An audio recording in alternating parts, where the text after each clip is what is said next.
Hi, this is DIY Manual, and today we're going to replace the battery in my remote for the LiftMaster garage door opener. So this is an old one, so there's no more logos, but if you look over here, you'll see a notch right there. There's also a notch on the other side, right over here. So what you just want to do is use a coin, or you can always use this, just pull it out and use it to pry this thing open. All you have to do is push this into the notch and twist it.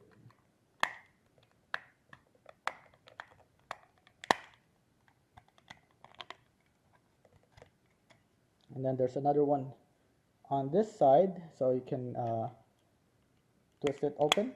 There you go.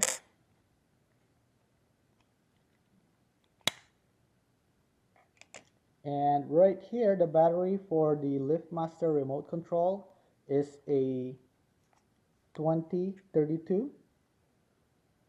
It's a CR2032. So I have an extra battery with me that I use for the all other stuff that I have. You can see right here, there's like a metal around the battery, but on one side of it, it's gonna be open. So that's where you want to push out the battery. So just go to the corner and just push it out.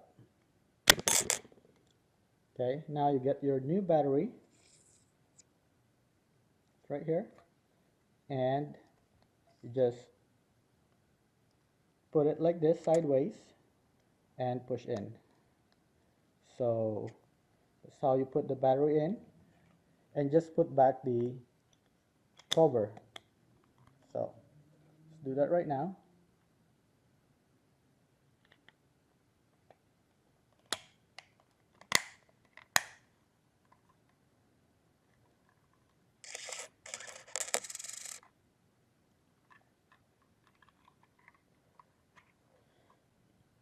So that's how you replace the battery for the remote control of your garage door opener. And I hope you found this video helpful, and if it does, please help me by subscribing to my channel. Thank you.